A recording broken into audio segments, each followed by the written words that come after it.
किया था, आज उनका बलिदान दिवस है। मैं हाथ जोड़कर आप सबकी तरफ से माता अमृता देवी बिश्नोई को भी प्रणाम करती हूँ। यहाँ बड़ी संख्या में माता बहनें उपस्थित हैं। मैं आप सबकी विशेष उपस्थिति के लिए आप सबका आभार व्यक्त करती हूँ। जब मैं यहाँ आई बहुत दूर, कल भी यहाँ व्यवस्थाएं देखी थी, तो मैंने देखा कि बहुत बड़ा एक रेला, एक हुजूम यहाँ आ रहा है और मुझे थोड़ी चिंता हुई कि कैसे व्यवस्था होगी, कैसे गाड़ी खड़ी करेंगे, कैसे बैठने की व्यवस्था होगी।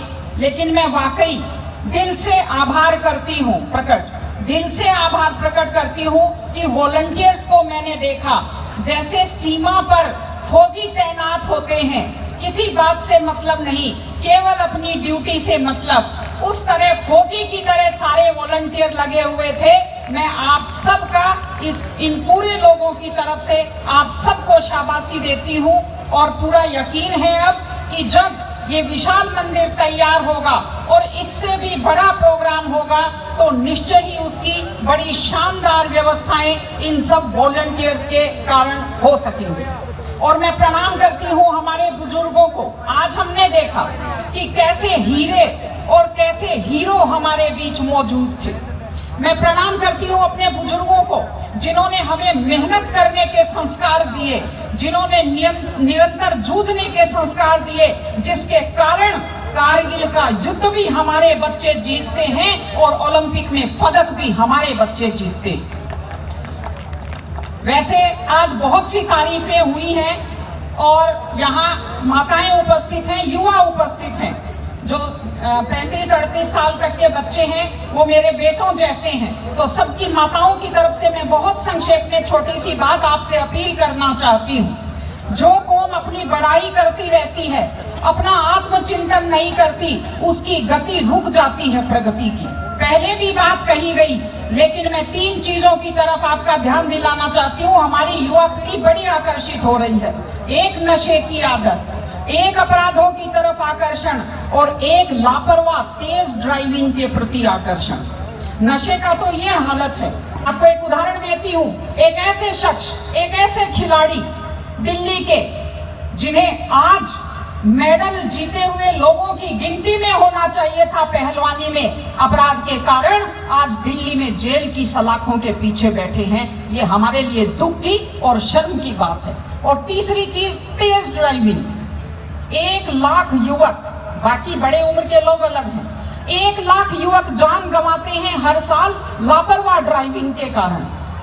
आप सोचिए, 25 साल लगते हैं एक बच्चे को पालकर बड़ा करने में और 25 सेकंड में लापरवाह ड्राइविंग के कारण वो लाश में बदल जाता है। क्या बीतती होगी उस माँ के ऊपर जो अपने जाते हुए बेटे की पीठ देखती है और आते हुए बेटे का मुंह नहीं देख पाती।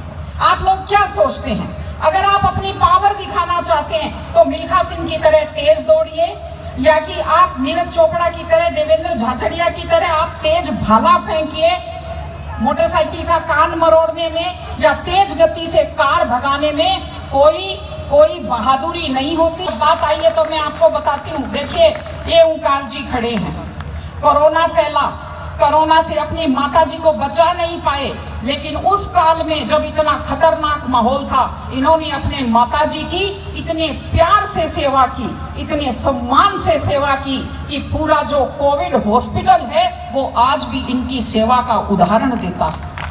इस तरह से माता पिता की सेवा कीजिए, वो अपनी जिंदगी आपके लिए कुर्बान कर देते हैं। और माताएं बहनें बैठी हैं, एक छोटी सी लास्ट बात जो मैं कह रही हूँ, बेटियों को समझदार बनाइए, बेटियों को बेटा मत बनाइए, क्योंकि बेटे तो लापरवाह होते हैं। बेटियों को समझदार बेटी बनाइए।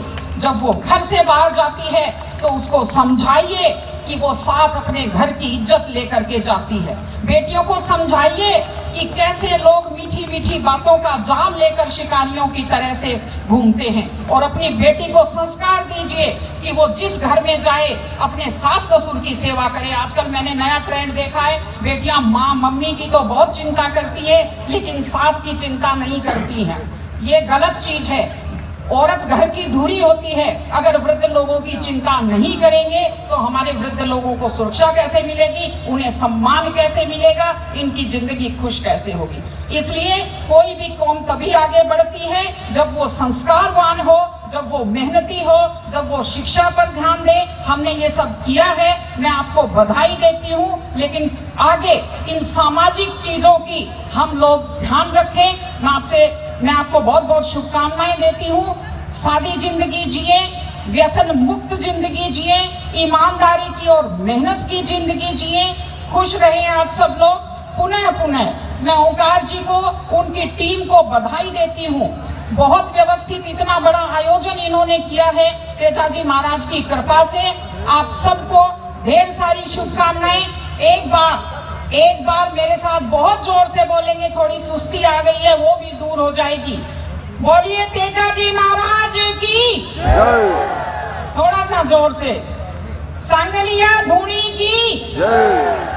बाबा रामदेव की जय। और आज के कार्यक्रम के अपने सारे कार्यकर्ताओं की और उनकी टीम की बहुत बहुत धन्यवाद।